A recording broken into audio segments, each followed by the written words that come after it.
Lampung, kota yang seharusnya menjadi pusat ekonomi dan perdagangan di Sumatera, kini berubah menjadi sarang kejahatan. Premanisme merajalela, dari pasar tradisional hingga pelabuhan besar, semuanya dikuasai oleh kelompok kriminal yang saling bersaing untuk merebut wilayah kekuasaan.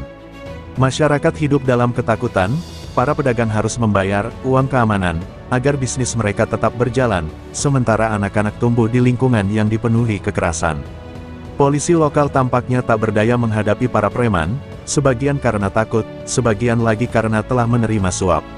Keadaan semakin memburuk saat terjadi serangkaian pembunuhan yang diduga dilakukan oleh kelompok kriminal terbesar di kota, Naga Hitam, yang dipimpin oleh sosok kejam bernama Bayu, si buaya.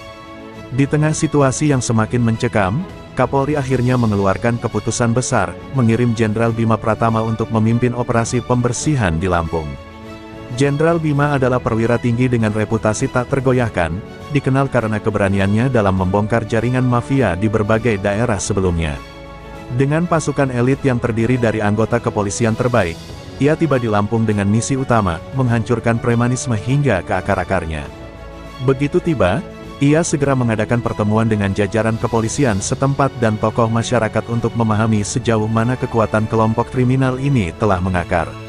Namun, di balik sambutan yang tampak hangat, ia dapat merasakan ada ketakutan mendalam di mata para perwira Lampung, seolah-olah mereka tahu betapa bahayanya kelompok yang akan dihadapinya. Jenderal Bima tidak ingin membuang waktu. Malam itu juga, ia memimpin patroli besar-besaran untuk menunjukkan bahwa kehadirannya bukan sekadar formalitas. Jalanan yang biasanya dikuasai preman mulai tampak sepi, seolah mereka sedang mengamati gerak-gerik pasukan baru ini. Namun, dari laporan intelijen yang ia terima, Bima tahu bahwa para kriminal ini tidak akan tinggal diam. Mereka memiliki sumber daya, senjata, dan yang lebih berbahaya lagi, dukungan dari oknum di pemerintahan. Bima menyadari bahwa perang yang akan ia hadapi bukan hanya melawan preman di jalanan, tetapi juga melawan jaringan korupsi yang lebih besar dari yang terlihat di permukaan. Namun, satu hal yang pasti, dia tidak akan mundur. Keesokan paginya, Jenderal Bima langsung menggelar pertemuan tertutup dengan tim intelijen khusus yang dibawanya dari Jakarta.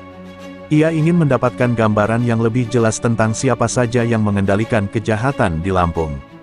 Dari laporan awal, kelompok kriminal di kota ini tidak hanya terdiri dari preman jalanan, tetapi juga terhubung dengan sindikat besar yang memiliki akses ke bisnis ilegal, mulai dari perjudian, perdagangan narkoba, hingga penyelundupan barang ilegal di pelabuhan. Naga Hitam, kelompok yang dipimpin oleh Bayu, si buaya, disebut-sebut sebagai yang paling berbahaya. Mereka tidak hanya menguasai bisnis ilegal, tetapi juga memiliki hubungan dengan sejumlah pejabat korup yang melindungi mereka dari jerat hukum. Dalam pergerakannya, Jenderal Bima mulai mengamati perilaku aparat kepolisian lokal. Beberapa dari mereka tampak gugup dan tidak nyaman dengan kehadiran tim pusat. Hal ini semakin menguatkan dugaannya bahwa ada pengkhianat di dalam institusi yang seharusnya menegakkan hukum. Untuk memastikan informasi yang ia terima benar, ia mengutus beberapa anggotanya untuk menyamar sebagai warga biasa dan menyelidiki langsung kondisi di lapangan. Dari hasil penyelidikan itu, terungkap bahwa banyak bisnis yang beroperasi di bawah ancaman preman, bahkan beberapa restoran dan toko dipaksa menjadi tempat pencucian uang bagi Naga Hitam. Malam harinya, Bima dan timnya melakukan patroli diam-diam di beberapa titik yang diduga menjadi pusat aktivitas kelompok kriminal. Ia menemukan bahwa ada sebuah gudang besar di pinggiran kota yang tampaknya menjadi tempat transaksi utama bagi mereka.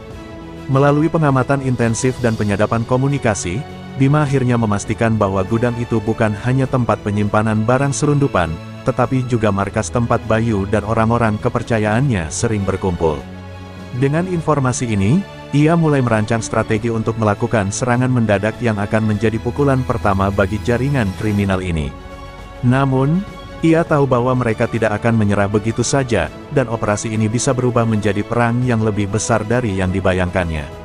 Setelah mengumpulkan cukup informasi, Jenderal Bima menyusun strategi untuk menghancurkan jaringan kriminal di Lampung.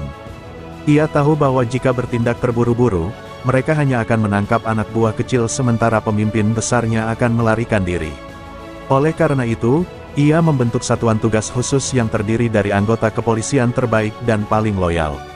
Tim ini dibagi menjadi dua bagian, satu tim akan terus menyusup ke dalam jaringan preman untuk mendapatkan informasi lebih dalam, sementara tim lainnya akan melakukan operasi-operasi kecil yang tidak mencolok guna menguji respons para kriminal. Bima ingin memastikan bahwa serangan besar yang ia rencanakan tidak hanya menghantam preman di lapangan, tetapi juga orang-orang berpengaruh yang melindungi mereka.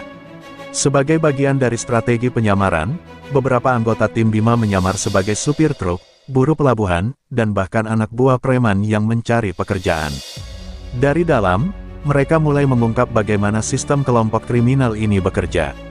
Mereka menemukan bahwa naga hitam memiliki jaringan yang sangat rapi, uang dari bisnis ilegal dicuci melalui usaha-usaha legal seperti restoran dan klub malam, sementara transaksi narkoba dilakukan melalui jalur pelabuhan yang dijaga oleh oknum aparat korup. Lebih buruknya lagi, beberapa petinggi kepolisian lokal tampak sengaja membiarkan kejahatan ini berlanjut dengan imbalan setoran bulanan. Laporan dari agen yang menyusup semakin memperjelas bahwa operasi ini tidak hanya melawan preman di jalanan, tetapi juga melawan sindikat yang memiliki kekuatan besar. Setelah berminggu-minggu mengumpulkan bukti, Bima merasa waktunya telah tiba untuk menyerang. Target pertama adalah gudang yang selama ini menjadi pusat distribusi narkoba dan senjata ilegal. Dengan perencanaan matang, timnya bergerak di malam hari untuk mengejutkan para preman yang berjaga di sana. Begitu operasi dimulai, baku tembak pecah antara polisi dan kelompok kriminal. Beberapa preman berhasil dilumpuhkan, sementara yang lainnya berusaha melarikan diri. Dalam waktu singkat, gudang berhasil dikuasai dan ditemukan barang bukti berupa narkoba, senjata ilegal, serta daftar nama pejabat yang terlibat. Namun, pemimpin naga hitam, Bayu, si buaya, tidak ditemukan di tempat kejadian. Bima sadar bahwa ini baru awal dari peperangan yang sesungguhnya, dan musuh mereka kini pasti akan membalas dengan lebih ganas. Setelah keberhasilan operasi di gudang narkoba, Jenderal Bima tahu bahwa waktunya semakin sempit. Bayu, si buaya, pasti telah mengetahui serangan itu dan akan mengambil langkah balasan. Tidak ingin memberi musuh kesempatan untuk bersembunyi atau mengatur ulang kekuatan, Bima segera memerintahkan intelijennya untuk melacak keberadaan Bayu dan markas utamanya. Dari informasi yang dikumpulkan, mereka menemukan bahwa naga hitam memiliki sarang utama di sebuah kompleks tersembunyi di pinggiran kota, sebuah tempat yang dijaga ketat oleh puluhan anak buah setia Bayu. Markas itu lebih dari sekadar tempat persembunyian, di sanalah Bayu mengendalikan seluruh operasinya, mulai dari distribusi narkoba hingga perdagangan senjata ilegal. Malam itu, Jenderal Bima memimpin sendiri operasi penyerbuan ke markas naga hitam. Dengan persiapan matang dan taktik serangan mendadak, timnya bergerak dalam senyap, mengelilingi kompleks sebelum akhirnya menyerang secara bersamaan dari berbagai arah. Begitu suara tembakan pertama terdengar, perlawanan sengit pun pecah. Para preman yang tidak siap menghadapi serangan skala besar itu berusaha bertahan, namun polisi yang sudah terlatih dengan baik mampu mengatasi mereka. Dalam hitungan menit, pasukan Bima berhasil menerobos masuk ke dalam gedung utama, menangkap puluhan preman dan menyita barang bukti yang menghubungkan mereka dengan berbagai kejahatan di Lampung. Namun, sekali lagi, Bayu, si buaya, berhasil lolos sebelum polisi bisa menangkapnya. Meskipun operasi itu dianggap sukses besar, Bima tidak bisa merasa puas. Bayu yang masih bebas berarti ancaman belum benar-benar berakhir. Dari interogasi terhadap anak buah yang tertangkap, Bima mengetahui bahwa Bayu memiliki tempat persembunyian lain, kemungkinan besar di sebuah lokasi dekat pelabuhan. Lebih buruk lagi, mereka menemukan bukti bahwa Bayu tidak bekerja sendirian, ia memiliki hubungan dengan jaringan kriminal yang jauh lebih besar, bahkan berafiliasi dengan mafia internasional. Bima kini menghadapi situasi yang lebih berbahaya daripada yang ia perkirakan sebelumnya. Jika ingin benar-benar menghancurkan naga hitam, ia harus bergerak lebih cepat sebelum Bayu mendapat bantuan dari pihak luar. Setelah dua operasi besar yang mengguncang jaringan kriminal di Lampung, suasana kota mulai berubah. Para preman kecil mulai ketakutan dan menghilang dari jalanan, sementara bisnis ilegal mengalami gangguan besar. Namun, Jenderal Bima tahu bahwa ini belum berakhir. Bayu, si buaya, masih buron, dan kelompok naga hitam pasti akan berusaha membalas dendam. Benar saja, hanya beberapa hari setelah penggerebekan markas mereka, serangkaian serangan mulai terjadi. Sebuah kantor polisi di pusat kota diserang oleh sekelompok pria bersenjata, mengakibatkan dua petugas gugur. Tak lama setelah itu, seorang saksi kunci dalam penyelidikan naga hitam ditemukan tewas dengan tanda-tanda penyiksaan brutal. Ini bukan sekadar perlawanan biasa, ini adalah pesan langsung dari Bayu bahwa ia belum kalah. Bima segera memperketat keamanan di seluruh wilayah Lampung.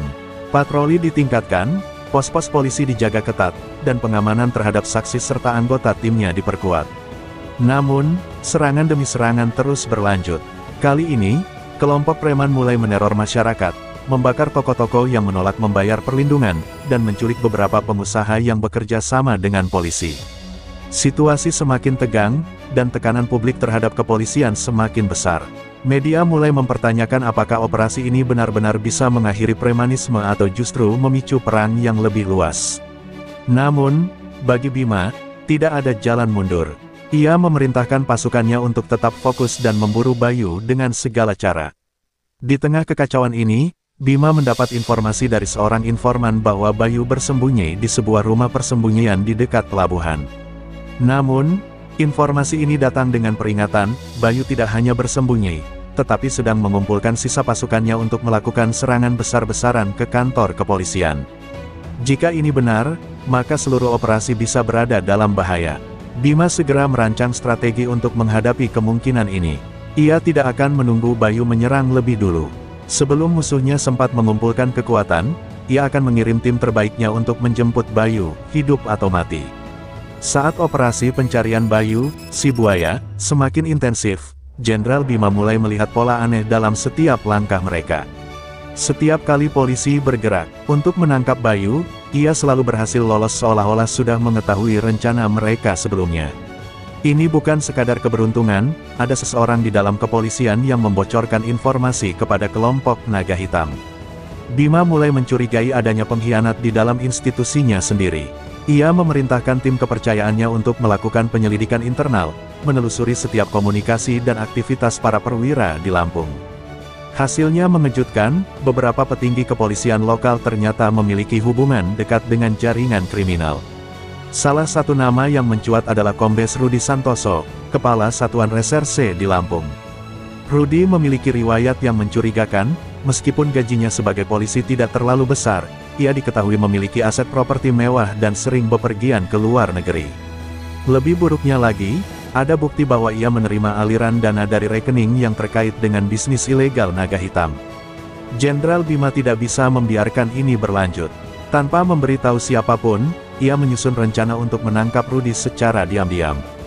Dengan bantuan intelijen pusat, mereka menyadap komunikasi Rudi dan menemukan bukti kuat bahwa ia telah membocorkan informasi operasi polisi kepada Bayu selama ini. Malam itu, dalam operasi yang dirancang dengan hati-hati, tim Bima menangkap Kombes Rudi di rumahnya sendiri. Saat diinterogasi, Rudi awalnya menyangkal keterlibatannya, tetapi bukti yang dimiliki polisi terlalu kuat. Terpojok, ia akhirnya mengaku bahwa ia telah lama bekerja sama dengan naga hitam sebagai imbalan atas perlindungan dan keuntungan finansial. Lebih mengejutkan lagi, Rudi mengungkap bahwa Bayu tidak bekerja sendirian, ada jaringan yang lebih besar yang melibatkan oknum pejabat tinggi di pemerintahan dan kepolisian pusat. Ini berarti Bima tidak hanya menghadapi preman jalanan, tetapi juga jaringan mafia yang lebih terorganisir dan berpengaruh.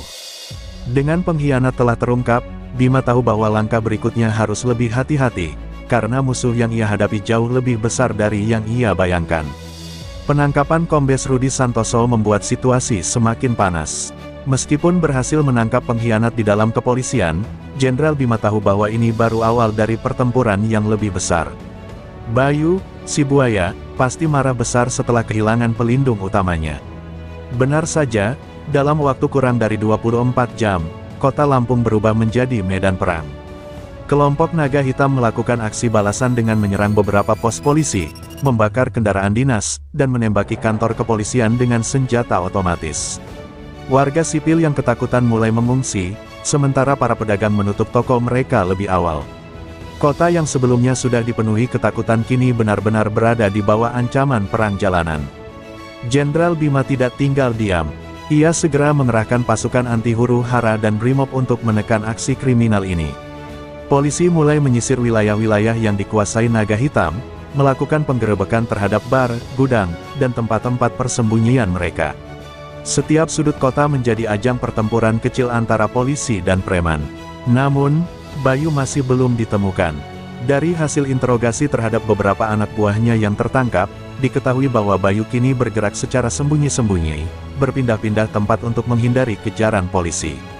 Ia juga mulai menghubungi jaringan kriminal dari luar Lampung untuk meminta bantuan tambahan. Jika ini terus dibiarkan, perang ini bisa semakin meluas dan mengancam keamanan nasional.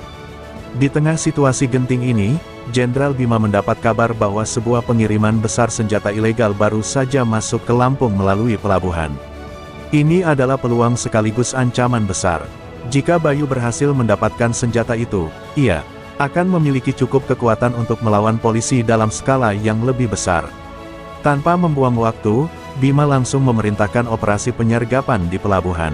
Dengan strategi serangan mendadak, polisi berhasil menggagalkan transaksi tersebut, menangkap beberapa orang penting dalam jaringan naga hitam, dan menyita puluhan senjata otomatis serta amunisi. Namun, saat operasi berakhir, satu fakta mengejutkan terungkap, Bayu sudah tidak lagi sendirian. Ia kini bersekutu dengan kelompok kriminal internasional yang lebih besar dan lebih berbahaya. Perang di Lampung kini bukan hanya melawan preman lokal, tetapi melawan organisasi mafia yang jauh lebih kuat. Keberhasilan polisi menggagalkan transaksi senjata ilegal di pelabuhan memberi pukulan telak bagi naga hitam. Namun, Jenderal Bima kini menghadapi ancaman yang lebih besar.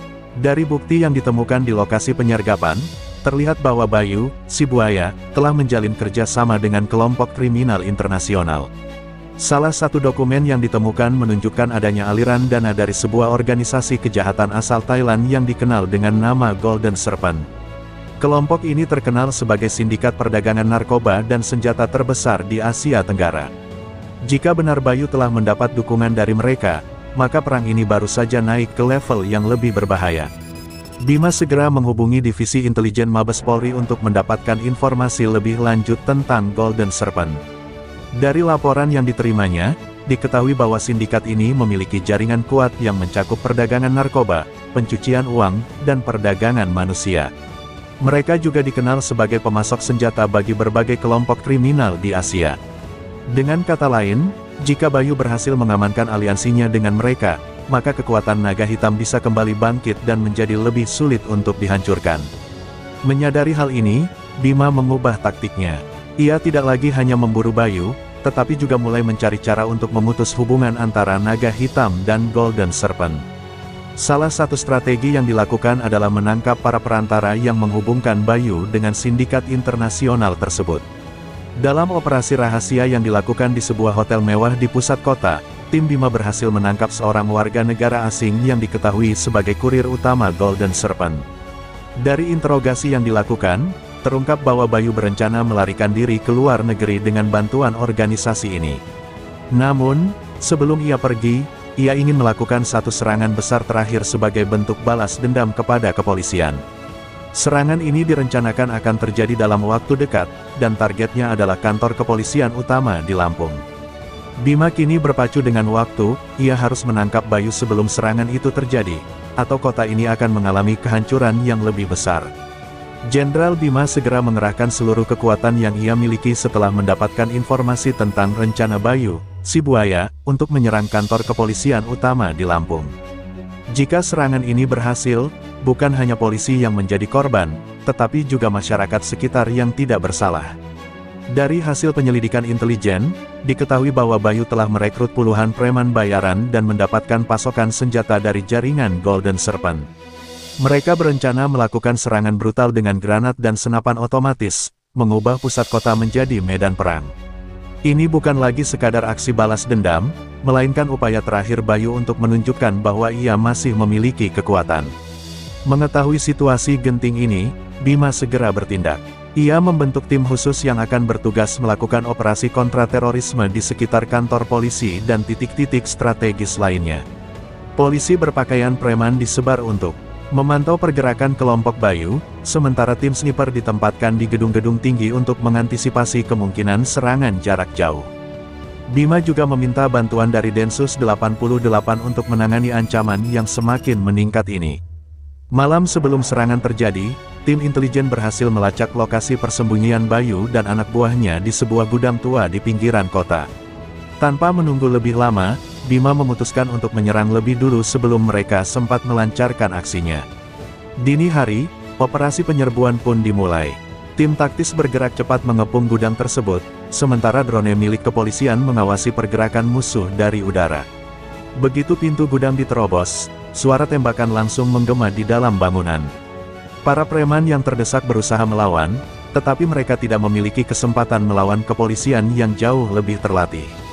Dalam waktu kurang dari 1 jam, sebagian besar anak buah Bayu berhasil dilumpuhkan. Namun, sekali lagi, Bayu berhasil melarikan diri di tengah kekacauan. Meskipun operasi ini menggagalkan serangan ke kantor polisi, tetapi selagi Bayu masih bebas, ancaman tetap ada.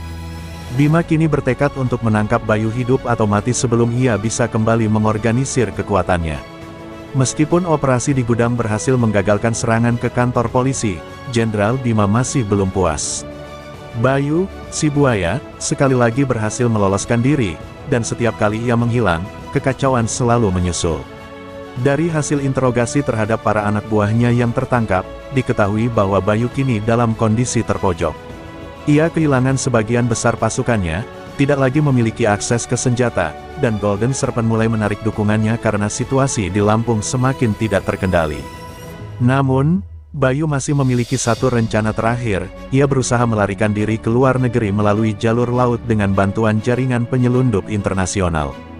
Bima segera mengerahkan seluruh sumber daya untuk menangkap Bayu sebelum ia berhasil kabur. Pelabuhan-pelabuhan ilegal di sepanjang pantai Lampung diawasi ketat, sementara tim intelijen melacak setiap komunikasi yang berkaitan dengan pergerakan Bayu.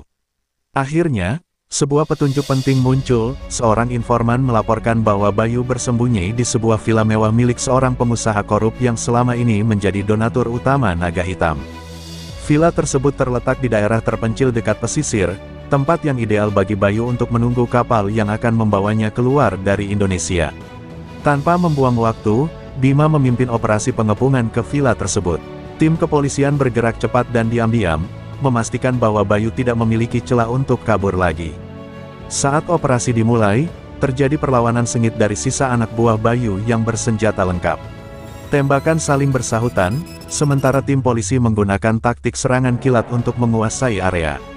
Satu persatu anak buah Bayu berhasil dilumpuhkan, dan akhirnya, mereka berhasil menemukan Bayu sendiri yang bersembunyi di ruang bawah tanah villa. Kali ini, tidak ada lagi jalan keluar baginya. Dengan wajah penuh kemarahan dan keputusasaan, Bayu akhirnya menyerah, menyadari bahwa perjuangannya telah berakhir. Bima sendiri yang memborgolnya, memastikan bahwa sang kriminal paling berbahaya di Lampung tidak akan pernah lagi mengancam keamanan kota. Meskipun Bayu, si buaya, telah tertangkap, Jenderal Bima tahu bahwa tugasnya belum selesai. Jaringan kriminal Naga Hitam mungkin kehilangan pemimpinnya, tetapi sisa-sisa kekuatan mereka masih ada. Lebih dari itu, pengaruh Golden Serpent di Indonesia juga belum sepenuhnya hilang. Bima memastikan bahwa Bayu ditempatkan di tahanan dengan pengamanan super ketat. Namun, firasatnya mengatakan bahwa masalah belum benar-benar berakhir. Kecurigaannya terbukti ketika seorang petugas kepolisian yang bertugas di sel Bayu ditemukan tewas misterius, hanya beberapa jam setelah penangkapan. Ini bukan kebetulan, ada pihak yang masih berusaha menyelamatkan Bayu atau setidaknya menutup mulutnya sebelum ia bisa memberikan informasi lebih banyak kepada polisi. Bima segera melakukan penyelidikan internal. Dari rekaman CCTV, terlihat ada aktivitas mencurigakan di sekitar sel tahanan Bayu. Beberapa petugas terlihat keluar masuk tanpa alasan yang jelas. Saat ditelusuri lebih jauh, ditemukan bahwa mereka memiliki hubungan dengan Kombes Rudi Santoso, perwira korup yang sebelumnya telah ditangkap. Ini membuktikan bahwa Bayu masih memiliki jaringan kuat di dalam kepolisian, dan kemungkinan besar, ada rencana untuk membebaskannya. Mengetahui situasi ini, Bima memerintahkan agar Bayu segera dipindahkan ke tahanan khusus di Jakarta dengan pengawalan ketat. Ia juga mulai menyusun daftar nama-nama polisi yang diduga bersekongkol dengan jaringan kriminal. Namun, sebelum rencana pemindahan Bayu dilakukan, sebuah kejadian mengejutkan terjadi. Malam itu, terjadi kerusuhan di dalam sel tahanan yang melibatkan beberapa tahanan lain. Dalam kekacauan tersebut, Bayu ditemukan tewas dengan luka tusukan di dadanya. Polisi yang bertugas menganggap ini sebagai perkelahian antar napi biasa, tetapi Bima tidak mudah percaya. Semua bukti menunjukkan bahwa ini adalah eksekusi yang sudah direncanakan. Bayu terlalu berbahaya bagi banyak pihak, termasuk jaringan kriminal dan pejabat korup yang takut rahasia mereka terbongkar. Dengan kematian Bayu, banyak pertanyaan yang masih belum terjawab, tetapi satu hal yang pasti, ada kekuatan besar yang masih beroperasi di balik bayangan, dan perang Bima melawan kejahatan belum berakhir. Kematian Bayu, si buaya, di dalam tahanan mengejutkan banyak pihak. Publik bertanya-tanya bagaimana seorang kriminal kelas kakap bisa tewas dalam pengawasan ketat, sementara media mulai berspekulasi bahwa ini bukan sekadar perkelahian antar napi, melainkan eksekusi yang telah direncanakan. Jenderal Bima sendiri semakin yakin bahwa ada dalang besar di balik semua ini. Jika Bayu benar-benar dibunuh untuk membungkamnya, itu berarti ada sosok yang lebih berbahaya yang masih bebas dan memiliki kendali atas jaringan kriminal serta aparat yang korup. Bima segera memerintahkan investigasi mendalam terhadap petugas yang berjaga malam itu. Dari hasil pemeriksaan, ditemukan kejanggalan dalam sistem keamanan. CCTV di area sel Bayu tiba-tiba mati selama 15 menit sebelum kerusuhan terjadi. Selain itu, rekaman komunikasi menunjukkan bahwa seseorang dari luar tahanan memberi perintah kepada sekelompok napi untuk mengeksekusi Bayu. Setelah melacak nomor telepon misterius itu, ditemukan bahwa pemiliknya adalah seseorang bernama Agus Santoro, seorang pengusaha yang dikenal memiliki hubungan dekat dengan banyak pejabat tinggi dan pernah tersangkut kasus korupsi tetapi selalu lolos dari jerat hukum. Agus bukan sekadar pengusaha biasa, ia adalah salah satu penyokong utama bisnis ilegal di Lampung dan memiliki koneksi dengan Golden Serpent. Dengan kematian Bayu, Agus berharap agar semua jejak yang mengarah kepadanya ikut terkubur. Namun, Bima tidak akan membiarkan itu terjadi. Ia mulai menggali lebih dalam, menghubungi Komisi Pemberantasan Korupsi (KPK) untuk mencari bukti transaksi keuangan Agus yang mencurigakan. Tak butuh waktu lama bagi Bima dan timnya untuk menemukan bukti kuat, aliran dana dari rekening Agus ke beberapa pejabat kepolisian dan napi yang terlibat dalam pembunuhan Bayu. Dengan informasi ini, Bima kini memiliki alasan kuat untuk menangkap Agus. Namun, menangkap orang dengan kekuatan dan koneksi sebesar Agus bukan perkara mudah.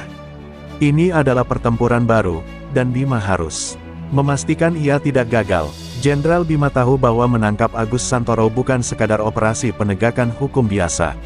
Agus bukan hanya seorang pengusaha korup, tetapi juga dalang utama di balik berbagai bisnis ilegal di Lampung, termasuk perdagangan narkoba, penyelundupan senjata, dan perlindungan terhadap jaringan kriminal seperti Naga Hitam dan Golden Serpent. Lebih parah lagi, ia memiliki banyak koneksi di pemerintahan, kepolisian, hingga militer, yang membuatnya selalu lolos dari jerat hukum.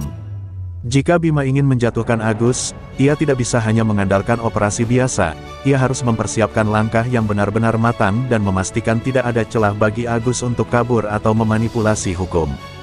Bima menghubungi KPK dan Badan Intelijen Negara, BIN, untuk meminta bantuan. Dengan bekerja sama, mereka mulai mengumpulkan bukti transaksi ilegal, menyusun kronologi kejahatan Agus, dan melacak semua pihak yang terlibat dalam jejaringnya. Dalam waktu 2 minggu, tim gabungan berhasil menemukan aliran dana miliaran rupiah yang mengalir ke berbagai pejabat dan kelompok kriminal. Mereka juga menemukan bukti bahwa Agus tidak hanya menjadi dalang di Lampung, tetapi juga memiliki hubungan dengan jaringan kriminal internasional yang lebih besar, menjadikannya sebagai ancaman nasional. Dengan bukti yang cukup, Bima dan timnya merancang operasi penangkapan besar-besaran. Berbeda dengan penangkapan kriminal biasa, operasi kali ini harus dilakukan dengan cepat dan rahasia agar Agus tidak sempat melarikan diri atau menghilangkan bukti. Malam itu, tim khusus yang terdiri dari pasukan Brimob, KPK, dan intelijen menyerbu kediaman Agus di sebuah kawasan elit di Lampung. Tanpa peringatan, mereka menerobos masuk dan menangkap Agus sebelum ia sempat menghubungi kaki tangannya. Beberapa pengawal pribadinya mencoba memberikan perlawanan, tetapi mereka dengan cepat dilumpuhkan oleh pasukan khusus. Saat dibawa keluar dengan tangan terborgol, Agus masih berusaha tersenyum dan berbisik kepada Bima, "Kau pikir ini akan mengubah segalanya? Aku punya banyak teman di tempat tinggi." Namun, Bima tidak terpengaruh. Ia tahu, pertempuran ini belum sepenuhnya selesai. Menangkap Agus hanyalah langkah awal, sekarang ia harus memastikan bahwa seluruh jaringan korupsi dan kriminal yang melindunginya ikut runtuh.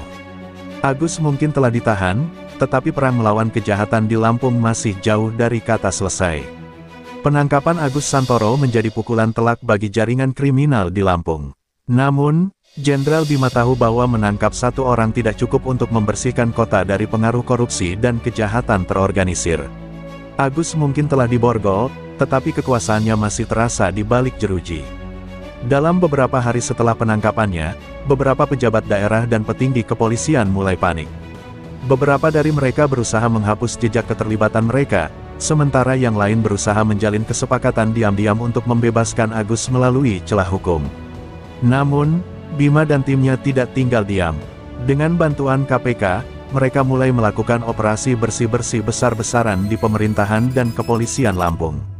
Beberapa pejabat tinggi yang selama ini diduga terlibat dalam jaringan kriminal Agus mulai diperiksa, rekening mereka dibekukan, dan properti hasil korupsi disita. Media nasional mulai memberitakan operasi ini secara besar-besaran, membuat publik semakin geram dan menuntut hukuman berat bagi para pejabat yang selama ini melindungi kejahatan. Di sisi lain, sisa-sisa kelompok kriminal yang dulu berada di bawah naungan Agus mulai kehilangan arah. Tanpa pemimpin dan dukungan dari aparat korup, mereka mulai tercerai-berai. Beberapa berusaha kabur keluar kota, sementara yang lain mencoba bersembunyi dengan mengganti identitas. Namun, polisi terus melakukan operasi penangkapan, memburu mereka satu persatu hingga tidak ada lagi tempat yang aman bagi para kriminal ini. Salah satu operasi terbesar dilakukan di sebuah gudang penyimpanan narkoba yang selama ini menjadi pusat distribusi utama di Lampung. Dalam penggerebekan tersebut, polisi tidak hanya menemukan narkotika dalam jumlah besar, tetapi juga daftar nama orang-orang yang masih setia kepada Agus. Dengan bukti ini, Bima semakin yakin bahwa operasi pembersihan ini harus terus berlanjut hingga ke akar-akarnya. Lampung sudah terlalu lama dikuasai oleh ketakutan, dan kini saatnya untuk mengembalikan keamanan serta kepercayaan masyarakat kepada hukum.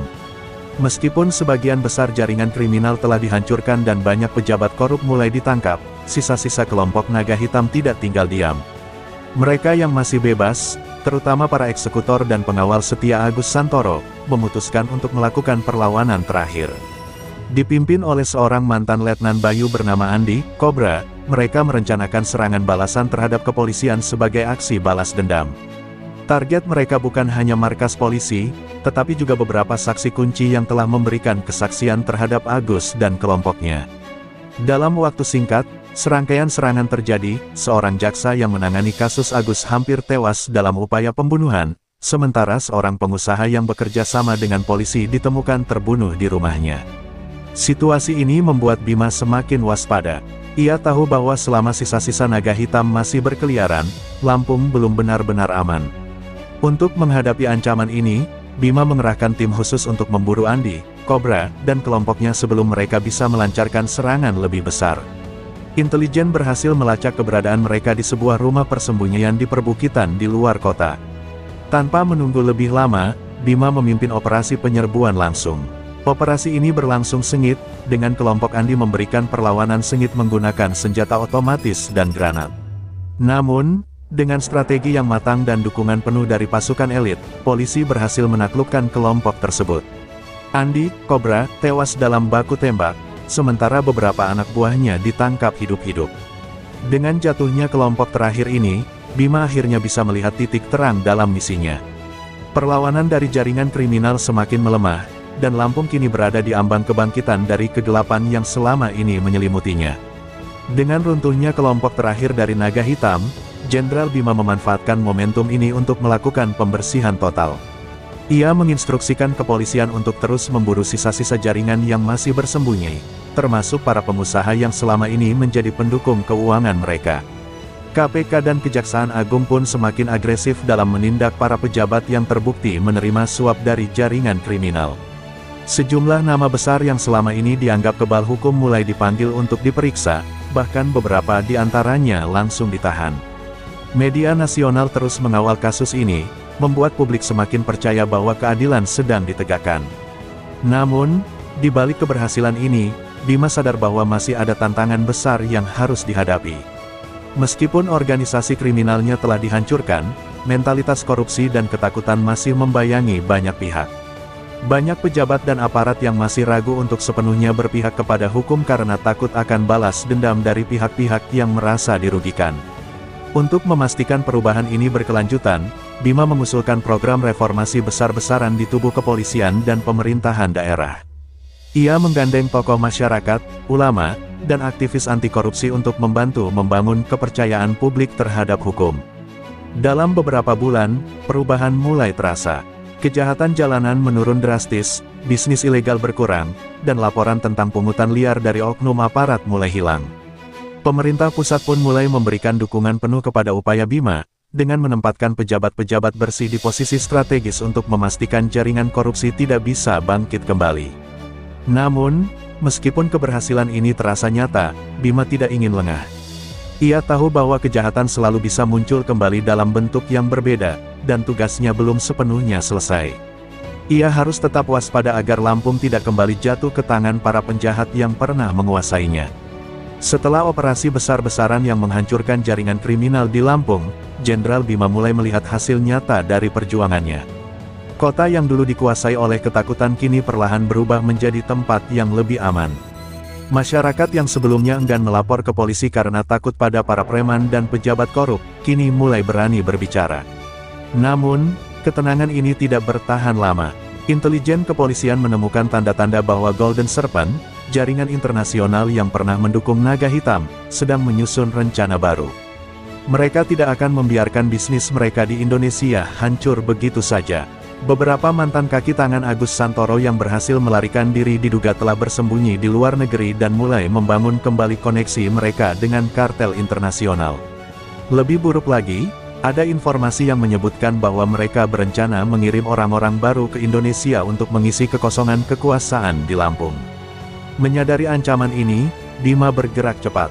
Ia bekerja sama dengan Interpol dan Badan Intelijen Negara, BIN, untuk melacak jejak para buronan yang melarikan diri.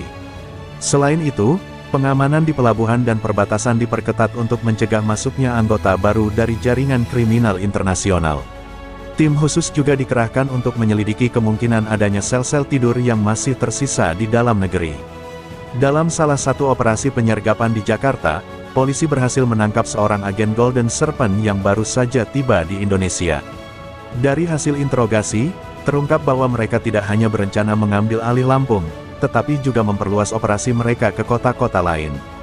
Ini adalah peringatan keras bahwa meskipun Naga Hitam telah runtuh, pertempuran melawan kejahatan belum berakhir. Bima harus bersiap menghadapi ancaman yang lebih besar dan lebih terorganisir dari sebelumnya. Jenderal Bima tahu bahwa menghadapi Golden Serpent bukanlah tugas mudah. Jaringan ini bukan sekadar kelompok kriminal biasa, melainkan organisasi transnasional dengan sumber daya dan koneksi yang kuat. Mereka tidak hanya beroperasi di dunia narkoba, tetapi juga dalam penyelundupan senjata, perdagangan manusia, hingga pencucian uang yang melibatkan berbagai negara. Dari hasil penyelidikan intelijen, diketahui bahwa mereka mencoba membangun kembali jaringan mereka di Indonesia dengan menggunakan jalur perdagangan gelap yang sebelumnya dikuasai oleh Naga Hitam. Bima segera menugaskan tim khusus untuk menyusup ke dalam jaringan mereka. Melalui operasi rahasia yang berlangsung selama berminggu-minggu, polisi berhasil menemukan bahwa kelompok ini berencana mengirimkan kargo besar berisi narkotika dan senjata dari luar negeri ke pelabuhan di Lampung. Jika mereka berhasil, maka upaya Bima selama ini akan sia-sia, dan kejahatan akan kembali menguasai kota. Untuk menggagalkan rencana ini, Bima merancang operasi penyergapan besar-besaran. Ia memerintahkan timnya untuk berpura-pura menjadi bagian dari jaringan penyelundup dan memastikan kargo tersebut sampai di pelabuhan tanpa menimbulkan kecurigaan. Malam itu, saat kapal memasuki perairan Lampung dan bersandar di dermaga rahasia, tim polisi yang telah menyamar langsung bergerak. Mereka mengamankan area dan menangkap beberapa agen Golden Serpent yang datang untuk mengambil barang tersebut.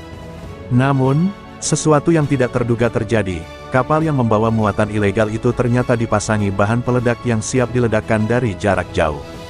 Ini adalah jebakan yang telah dirancang untuk menghancurkan bukti dan membunuh siapapun yang terlibat. Dengan waktu yang semakin menipis, Bima dan timnya harus berpikir cepat untuk menjinakkan bom dan mencegah ledakan yang bisa menghancurkan seluruh operasi mereka. Dalam ketegangan yang memuncak, mereka berpacu dengan waktu untuk menggagalkan rencana licik Golden Serpent sebelum semuanya terlambat. Saat tim penyelidik menemukan bahan peledak yang tersembunyi di lambung kapal, suasana berubah menjadi panik. Bom tersebut terhubung dengan pemicu jarak jauh yang bisa diaktifkan kapan saja oleh agen Golden Serpent yang masih berkeliaran. Jenderal Bima segera memerintahkan tim penjinak bom untuk bergerak, tetapi mereka hanya punya waktu beberapa menit sebelum ledakan besar menghancurkan pelabuhan. Di tengah ketegangan, intelijen melacak sinyal pemicu bom dan menemukan bahwa seseorang sedang memantau situasi dari sebuah gedung tua di dekat dermaga.